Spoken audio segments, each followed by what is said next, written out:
जहां इंडिया गठबंधन है वहां ईडी गठबंधन है, ईडी गठबंधन है। जरूरत से ज्यादा मत उड़ो संजय जी, प्लीज। जरूरत से ज्यादा मत उड़ो। हिम्मत कैसे हुई आपकी, हिम्मत कैसे हुई आपकी? ये धमकी देने की बातें मत करो। संजय जी, अगर जेल वेल की बात करोगे ना, जिस दिन सत्ता परिवर्तन होगा एक भी आदमी बाहर नहीं दिखेगा। जेल 3 घंटे ईडी सीबीआई दे दो, सबको भेज दूंगा। वो बोल रहे हैं जेल क्यों गए?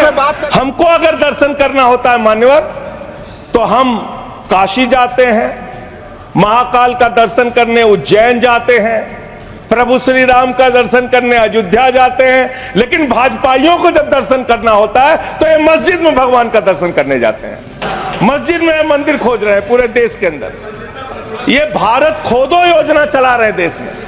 अगर इतना ही खोदना है, कल को कोई आके दावा करेगा संसद को खोद दो, कम से कम प्रधानमंत्री की डिग्री मिल जाएगी।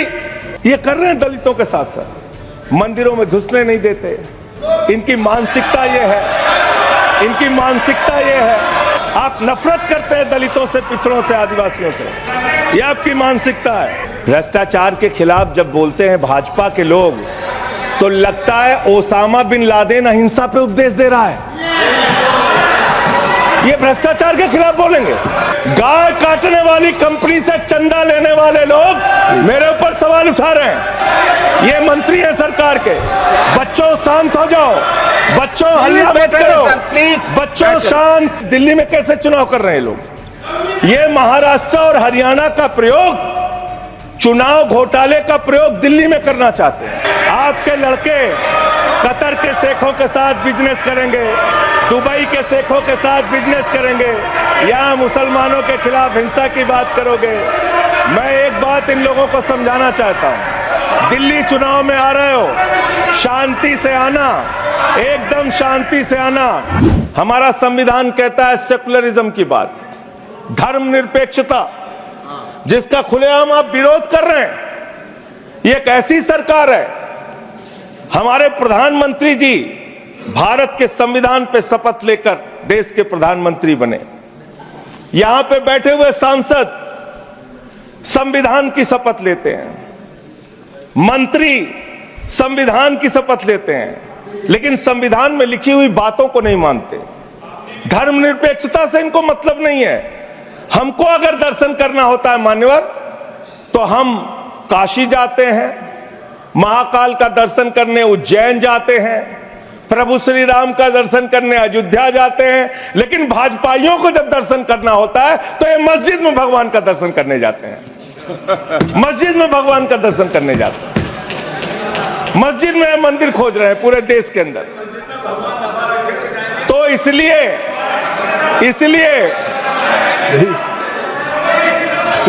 प्लीज इसलिए मान्यवर, इसलिए मैं इनसे कहना चाहता हूं, कृपया घबराओ मत, सीट पर चीखना चिल्लाना शुरू कर देते हैं। जैसे ही बोलता हूं चीखना चिल्लाना शुरू। मान्यवर, ये भारत खोदो योजना चला रहे देश में, भारत खोदो योजना। अरे मैं कहता हूं अगर इतना ही खोदना है, कल को कोई आके दावा करेगा संसद को खोद दो, कम से कम प्रधानमंत्री की डिग्री मिल जाएगी। उसका तो पता चल जाएगा कहां है, संसद खोद दो। ये भारत खोदो योजना बंद करो, इससे देश का विकास होने वाला नहीं है। आपने शिक्षा में क्या हालत की देश की? माननीय शिक्षा मंत्री जी यहां पे बैठे हुए हैं, मैं बताना चाहूंगा शिक्षा के स्तर को आपने कहां पहुंचा दिया। 11 लाख, अरे क्या क्या यहां बोला गया मैंने खूब सुना है, आप ही लोगों से सीखा है। 11 लाख बच्चों को सरकारी स्कूल से दूर किया गया, 11 लाख बच्चों को।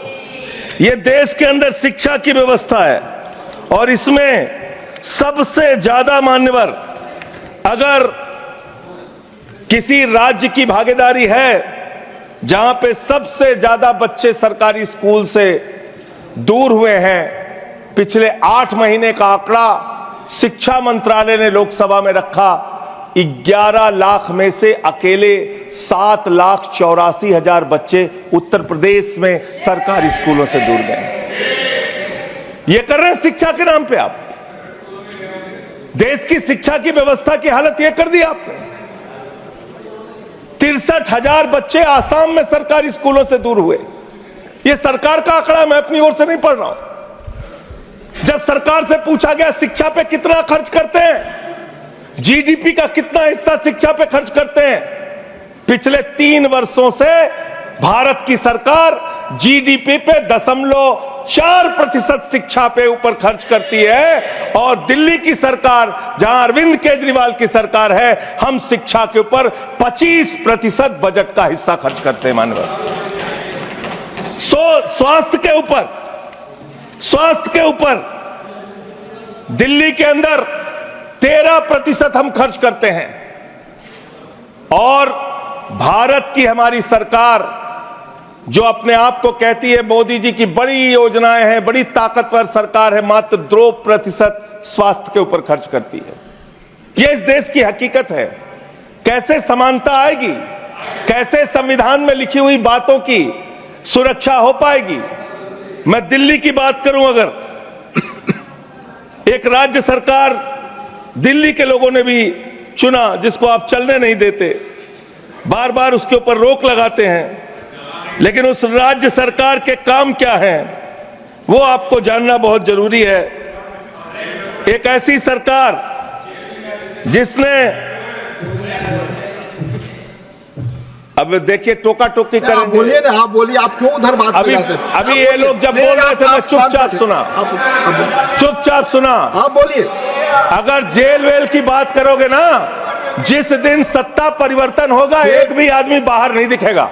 फिर ऐसी बातें मत करो, आपस में बात नहीं। संजय ये जी, धमकी देने की बातें मत करो। संजय जी, आपस में कोई बात नहीं। संजय जी प्लीज प्लीज, नहीं कोई नहीं, आप लोग आपस में बात कंट्रोल कीजिए सर। सभी लोग आपस में बात प्लीज, आप बैठे रहे प्लीज। ऐसे धमकी दे के काम मत करो। आप विषय पे बोले, विषय बोले। मानिए मुझे लगता है कि संजय जी अपना आपा खो गए हैं और उन्होंने अपनी शब्दावली को ध्यान में रखना चाहिए। और ये जो उन्होंने शब्द वाक्य इस्तेमाल किया, ये एक्सपंज होना चाहिए।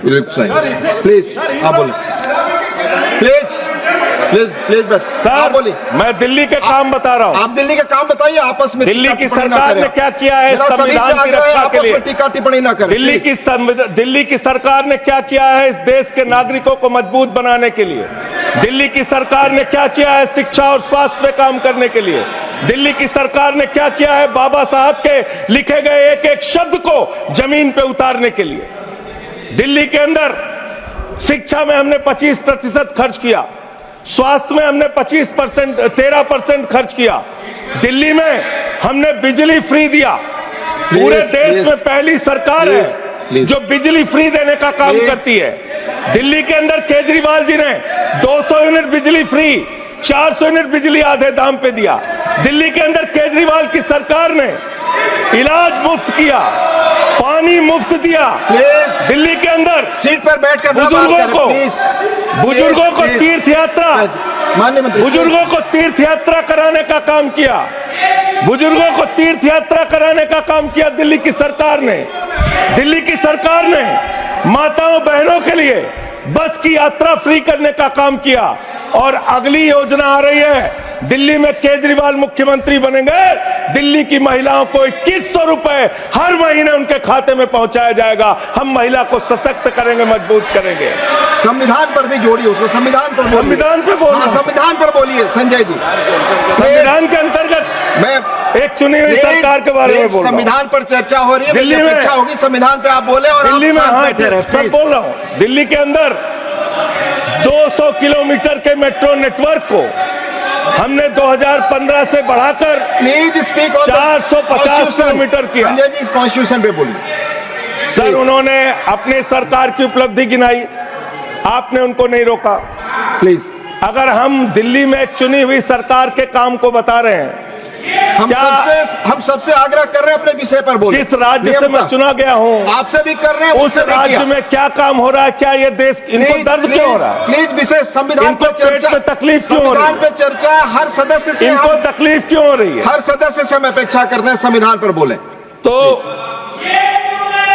दिल्ली में प्लीज जेल 3 घंटे ईडी सीबीआई दे दो, सबको भेज दूंगा। अरे चलो दे दो आप ईडी संजय सीबीआई। जी, आप बोलते हैं, प्रवोक करते हैं, आप सबको इसे भेज पर बोलिए, दूंगा ये जेल। सब चीजें नहीं जाएंगी, ये सब चीजें नहीं जाएंगी रिकॉर्ड पे, प्लीज।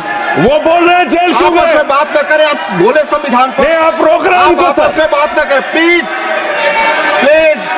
आप इस तरह टिप्पणी नहीं कर सकते माननीय सदस्यों पर, वो चीजें रिकॉर्ड में नहीं जाएंगी। इस तरह की टिप्पणी सदस्यों पर एक दूसरे पर करना, प्लीज आप विषय पर बोले।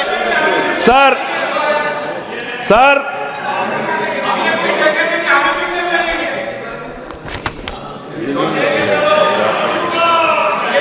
3 सर आप ही का चेहरा दिख रहा है सर। नहीं नहीं, मेरा चेहरा नहीं, चेहरा आपका दिख रहा, आप बोलिए तो सर आप बोलिए। ये लोग भ्रष्टाचार के खिलाफ जब बोलते हैं, भ्रष्टाचार के खिलाफ जब बोलते हैं भाजपा के लोग, तो लगता है ओसामा बिन लादेन अहिंसा पे उपदेश दे रहा है। ये भ्रष्टाचार के खिलाफ बोलेंगे। 3,02,000 करोड़ रुपए का ठेका इन लोगों ने इलेक्टोरल बॉन्ड के नाम पे लिया सर। 3,02,000 करोड़ रुपए का ठेका इन लोगों ने इलेक्टोरल बॉन्ड के नाम विषय पे पर बोलिए दिया संजय जी, है। विषय पर प्लीज, सर विषय पर बोलिए सर जो आप मालूम है कि विषय पर बोले कोई गाय चीजें रिकॉर्ड पे जाएंगी। काटने वाली कंपनी से चंदा लेने वाले लोग मेरे ऊपर सवाल उठा रहे हैं। आपस में बात नहीं, गाय प्लीज काटने वाली कंपनी से चंदा माननीय लेने जोशी वाले जी, लोग, प्लीज प्लीज ये मंत्री का आचरण है। आप विषय पर बोले संजय जी। सर आप- सर देश के अंदर एक चुनी हुई सरकार है, संविधान के तहत वो सरकार चुनी हुई है, संघीय ढांचे का जिक्र उस संविधान के अंदर किया गया है, उसको आप क्यों नहीं मानते? दिल्ली की सरकार को क्यों नहीं चलने देते? हमारे सारे काम पे रोक क्यों लगाते हैं आप? आपने सबसे बेहतरीन देश की काम करने वाली सरकार, एक ऐसी सरकार, जब अमेरिका के राष्ट्रपति की पत्नी हिंदुस्तान आई तो मोदी जी ने पूरे देश का हवाला दिया। गुजरात का स्कूल देख लो, मध्य प्रदेश का देख लो, उत्तर प्रदेश का देख लो, हरियाणा का देख लो। उसने कहा हमें केजरीवाल का स्कूल देखना है, मनीष सिसोदिया ने जो स्कूल बनाया है वो स्कूल देखना है। ये काम हमने किया। आज दिल्ली के स्कूल मॉडल की चर्चा पूरी दुनिया में हो रही है, अस्पताल के मॉडल की चर्चा पूरी दुनिया में हो रही है। ये मंत्री है सरकार के। बच्चों शांत हो जाओ, बच्चों हल्ला मत करो, प्लीज बच्चों शांत।